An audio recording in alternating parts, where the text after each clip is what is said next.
dessa grandiosidade da missão, o retorno da humanidade à órbita da Lua, com a missão, acaba reacendendo aí a corrida espacial e pode também abrir uma nova frente no que diz respeito sobre o desenvolvimento tecnológico, comercial e geopolítico no mundo. Para que a gente possa entender um pouco mais, quais são as consequências dessa missão, nós vamos conversar agora com o senador e astronauta Marcos Pontes. Bom dia, senador. Um prazer falar com o senhor. Primeiro, eu quero já perguntar, ontem o senhor conversou aqui com a Natália André, fez ali toda uma participação antes mesmo do lançamento e um pouquinho depois. Qual é a sensação neste momento, que há 20 anos atrás o senhor fazia mais ou menos ali o mesmo percurso? Como é que é hoje estar em terra firme? Olha, primeiro, Marília, obrigado aí pela oportunidade de comentar um momento histórico para a exploração espacial do planeta. Então, e por coincidência, exatamente há 20 anos atrás, eu estava nesse momento no espaço, acompanhando tudo lá da Estação Espacial Internacional.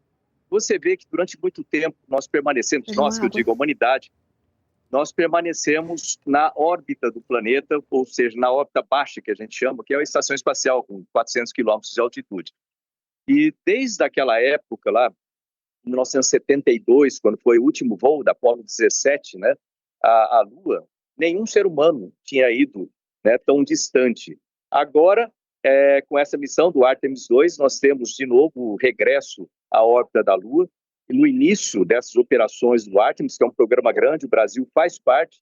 Eu, quando era ministro de Ciência, Tecnologia e Inovações, eu coloquei o Brasil como membro desse programa, que prevê Lua, agora nessa década, Marte na década seguinte, também espaço profundo, outras missões como asteroides, etc. Ou seja, agora a conversa fica bastante interessante. Então, tem muita oportunidade, não só para novos astronautas, que eu espero que o Brasil tenha, mas também para nossos pesquisadores, para empresas brasileiras que podem participar no desenvolvimento tanto de sistemas como subsistemas para espaçonaves, para os habitats na Lua e Marte, o conhecimento tecnológico que isso traz para o desenvolvimento aqui na Terra, para a resolução de problemas na Terra. Ou seja, a gente está diante de uma oportunidade também, obviamente, um desafio muito grande para a humanidade, mas uma oportunidade também muito grande. Senador, a gente, além de toda a grandiosidade que é essa missão, mas é importante a gente também trazer as consequências e as características dessa nova fase. E eu queria também perguntar para o senhor, para além dessa missão aí, o que deve de fato acontecer? A gente já ouviu falar que existe ali uma possibilidade de uma exploração de terras raras na Lua. Vai muito além do que os nossos olhos podem ver, na verdade, o foguete levando os astronautas, mas vai além, como o senhor falou, são pesquisas e tudo, mas eu quero que o senhor possa trazer para a gente, essas características mesmo e as consequências de fato, dessa missão. Essa missão, ela abre a perspectiva agora dos voos tripulados. Nós já tivemos uma missão não tripulada que fez essa trajetória, checando os sistemas, mas você só vai saber como o sistema vai operar realmente com a presença humana, que ela aumenta bastante os requisitos da espaçonave em termos de manutenção da vida. A gente fala de pressão, você vê que teve esse probleminha no sistema o Waste Management System, que a gente chama aí, o banheiro de lá, embora não tenha implicações na segurança, mas certamente no conforto da tripulação é bastante importante. Então, tem todas as complicações da manutenção da vida humana. Lembrar que quando a gente sai da órbita da Terra, a distância da Terra, nós não temos mais um campo magnético para nos proteger de radiações ou de irradiações do Sol, portanto, isso aí é um problema sério. Então, você tem irradiação, tem o tempo no espaço, perda de densidade óssea, uma série de implicações para o corpo humano. Além disso, tem as próprias complicações tecnológicas, de uma missão como essa, que ela inaugura aí uma nova fase agora, vai falar, nós fomos para a Lua lá na década de 60, desde 69 até 72. A gente perdeu a tecnologia? Não perdemos a tecnologia, mas hoje em dia os requisitos são bem mais altos e nós temos capacidade de fazer muito melhor. Portanto, agora tem que se pensar nas próximas tripulações também, assim que essa daqui retornar, que essas outras vão pousar na Lua realmente.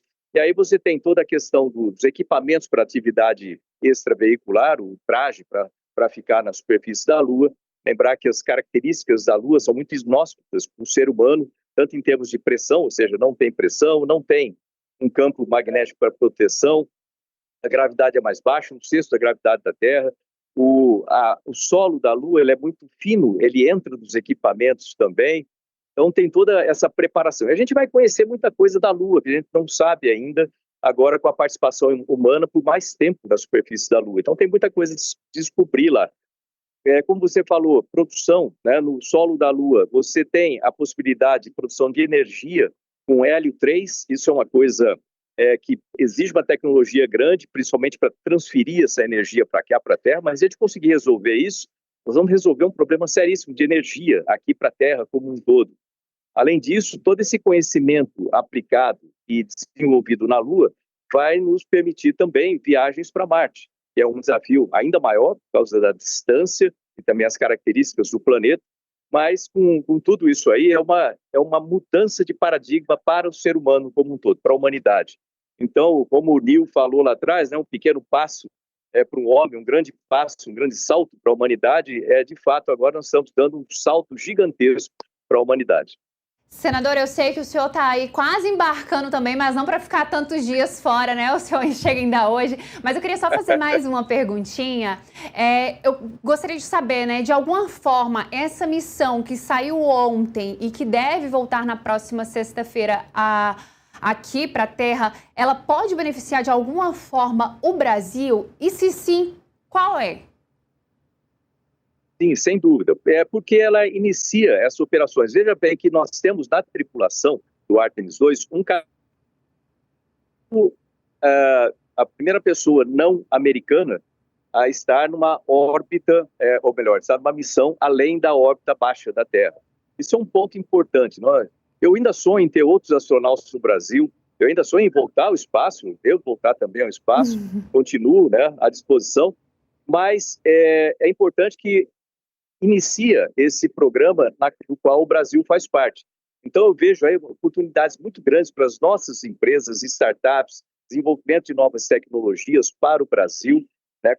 Desenvolvimento de empregos. Eu sempre falo de nota fiscal e emprego.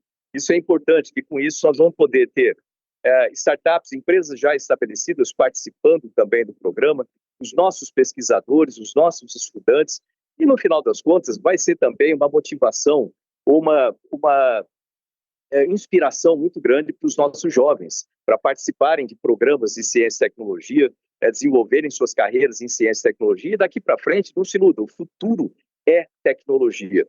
Então, aqueles que não se dedicarem, ou se não estudarem sobre tecnologia, vão ficar para trás, e isso vai ficar muito para trás.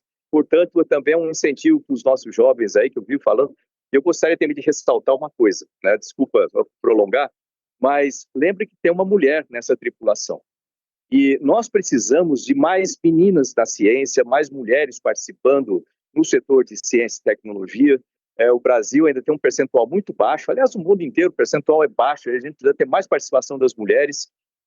Nós sabemos da capacidade das mulheres, não só no desenvolvimento da tecnologia, mas também na operação. Então, eu espero que isso também anime as nossas meninas aí a participarem da ciência, participarem da tecnologia, serem pesquisadoras, engenheiras, astronautas, pilotos. Então, essa participação feminina também é muito importante, né, nesse contexto. Vamos ver se a gente inspira as nossas brasileiras também a participarem. É isso, né, senador? É um prazer falar com o senhor, ainda mais de uma missão tão importante, como o senhor disse, que vai influenciar, assim, aqui nós brasileiros. Eles retornam aí para a Terra na próxima sexta-feira, dia 10, mas antes disso tem todo um percurso que eles vão fazer e com certeza a gente vai acompanhar aqui da Terra, em terra firme. O senador e também astronauta Marcos Pontes, agradeço pela sua participação, feliz Páscoa para o senhor e aguarda aí em uma próxima oportunidade. Até sexta-feira a gente ainda vai falar muito sobre esse assunto. Obrigado, Marília. Eu estou à disposição para comentar. E o voo, como você falou, e aliás foi muito bom o seu resumo, né, sobre todas as fases da missão. É importante para as pessoas acompanharem e ver que a decolagem foi uma parte importante, sem dúvida nenhuma, mas ainda existem muitas manobras, muitas fases da missão que exigem cuidado e eles vão trabalhar ali estudando as possibilidades de fazer manobras com essa espaçonave. E cada fase, é como no programa Apollo lá atrás, uma fase anterior, que ninguém fala muito, mas foi extremamente importante, foi o Gemini. Ele teve primeiro o programa da Mercury, né, com os primeiros astronautos, exemplo, os eleitos lá, no caso a turma 1 de astronautas, eu sou a turma 17 de astronautas da NASA, aquela turma 1, por exemplo, que desenvolveu ali o programa Mercury no início de tudo aquilo, com Alan Shepard, John Glenn, etc. Depois a Gemini foi muito importante para eles estudarem como fazer acoplamento no espaço, como fazer atividade extraveicular, e só depois que foram conhecidos todos esses passos que foi, então, o programa Apollo, para realmente chegar à Lua. Tudo isso conta e precisa também do apoio, do suporte governamental, obviamente, mas também agora com a participação do setor privado, isso vai ficar muito mais interessante, mas sempre, né, não é porque eu estou político hoje aqui como senador, mas o setor político tem que participar, ele tem que apoiar ciência, tecnologia, inovação, educação, e não só em discurso, tem que se colocar isso aí na prática, tem que colocar isso nos orçamentos, tem que se colocar isso aí realmente como política de Estado para o país. Essa missão vai abrir esse caminho. Então, durante todo esse trajeto da missão, a gente vai acompanhar o que está acontecendo. Eu estou à disposição para comentar e principalmente também comentar a parte da emoção lá dentro, que a emoção de se estar num foguete como esse, dentro de uma espaçonave como essa, não é uma coisa pequena, viu? E vale a pena, não por você, porque a sua saúde fica bastante prejudicada e também não tem nenhum incentivo econômico, vamos dizer assim, o financeiro com isso, mas a satisfação de você poder participar, né, como deixar como legado aí para as futuras gerações. Então, estou aqui à disposição. Obrigado, viu? Eu que agradeço. Até o fim dessa missão, a gente vai ter muitas curiosidades, como a que a gente teve agora do banheiro, né? Que teve um probleminha lá nas questões lá fisiológicas dos astronautas. Mas muito obrigada, senador e astronauta Marcos Ponte. Até uma próxima. Um abração aí para vocês. Tudo de bom. E vamos torcer para a tripulação, tá tudo certo. É isso, e se você quiser continuar acompanhando todos os passos dessa tripulação e dessa missão, continue acessando aí metrópolis.com, temos vários cortes da live de ontem que nós fizemos ali, acompanhando todo o trajeto, tivemos ali a presença também do senador e do astronauta, também tivemos especialistas fazendo diversas explicações a respeito deste assunto, e até a próxima sexta-feira a gente ainda volta a falar sobre isso. Mas tem uma